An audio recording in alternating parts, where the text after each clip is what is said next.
खबर 2024 चुनाव से जुड़ी हुई है, लोकसभा चुनाव से। और चुनाव में अब बीजेपी पूरी तरह से एक्टिव दिखाई दे रही है और मिशन दक्षिण फतह करने का विचार शुरू हो चुका है। दक्षिण फतह के लिए बीजेपी का मेगा प्लान तैयार हो रहा है। तमिलनाडु के कई लोकसभा का सर्वे कराया है। दक्षिण भारत में भी बीजेपी अब मजबूत पकड़ बनाने की तैयारी कर रही है। और चूंकि दक्षिण में जरूर पार्टी पिछड़ रही है, उत्तर के मुकाबले, दूसरे राज्यों के मुकाबले दक्षिण राज्यों की अगर बात करें तो अब वहां पे पकड़ बनाने की पूरी तैयारी भारतीय जनता पार्टी कर रही है। इस पे ज्यादा जानकारी पीयूष देंगे। पीयूष, दक्षिण विजय के लिए क्या तैयारी है भारतीय जनता पार्टी के, किस तरह के प्लान बनाए जा रहे हैं?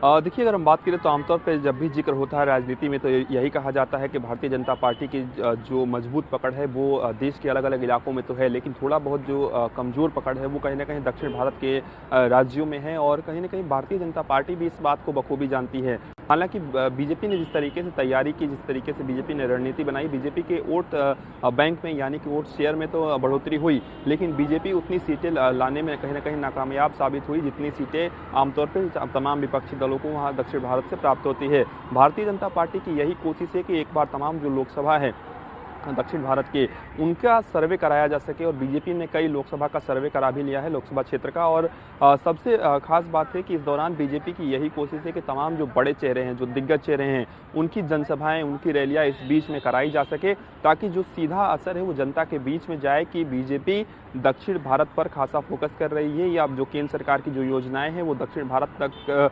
पहुंची हुई है। और बीजेपी की यही कोशिश है कि जहां पे हम मजबूत हैं वहां पर भी हम खासा ध्यान रखें, वहां पर भी हम कमजोर ना हो, लेकिन जहां पे हमारी कमजोर कड़ी है, जिन सीटों पर खासतौर पे पिछले लोकसभा चुनाव के दौरान हमें हार का सामना करना पड़ा, यानी बीजेपी को हार का सामना करना पड़ा, उस लोकसभा सीट पर खासतौर पर दक्षिण भारत की अगर हम बात करें, वहां पे किस तरीके से तैयारी की जा सके, क्या कुछ रणनीतियां बनाई जा सके, ताकि आने वाले दिनों में यानी 2024 के लोकसभा चुनाव में बीजेपी को इसका सीधा फायदा हो सके। और इसी कड़ी में तमाम जो राष्ट्रीय महासचिव हैं उनके दौरे वहां पे हो रहे हैं।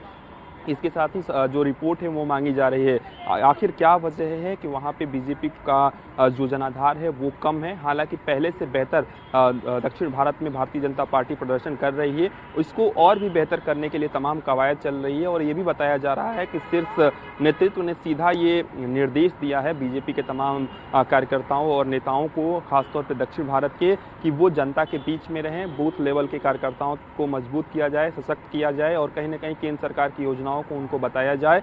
इसके साथ ही किस तरीके से आगे की रणनीति बनाई जाए, कि किसको कौन सी जिम्मेदारी दी जाए, इसको लेकर बाकायदा भारतीय जनता पार्टी दिल्ली से प्लान कर रही है और बाकायदा इसको इम्प्लीमेंट दक्षिण भारत में कराया जा रहा है। और आने वाले दिनों में कुछ बदलाव भी जो है वो कहीं ना कहीं बीजेपी में देखने को मिल सकते हैं, यानी कि दक्षिण भारत के जो राज्य है वहाँ पे जो प्रभारी हैं, वहाँ पे जो प्रदेश अध्यक्ष हैं, उनमें भी बदलाव देखने को मिल सकता है। हालांकि अब भारतीय जनता पार्टी का आला कमान क्या कुछ तय करता है ये देखने वाली बात होगी। फिलहाल बीजेपी का पूरा जो फोकस है वो कहीं ना कहीं अभी से, यानी कि अभी आपने देखा कि हाल फिलहाल में जो 5 राज्यों के चुनाव है वो, उसके बाद बीजेपी 2024 के लिए तैयारी कर रही है, या यूँ कहें कि एक्शन मोड में है। और सीधे तौर पे पहला जो टारगेट है वो बीजेपी का वो है दक्षिण भारत की, किस तरीके से दक्षिण भारत पर बीजेपी मजबूत पकड़ बना सके, क्योंकि बीजेपी भी इस बात को बखूबी जानती है कि देश के अलग अलग इलाकों में बीजेपी की मजबूत स्थिति है, चाहे उत्तर प्रदेश की बात करें, राजस्थान की बात करें, मध्य प्रदेश की बात करें, छत्तीसगढ़ की बात करें, इसके अलावा अन्य जो राज्य हैं वहाँ पर भी बीजेपी की अच्छी खासी पकड़ है। लेकिन दक्षिण भारत के राज्यों में थोड़ी बहुत कम पकड़ है, उसको मजबूत करने के लिए बीजेपी लगातार रणनीति बना रही है। बहुत शुक्रिया पीयूष इस तमाम जानकारी के लिए।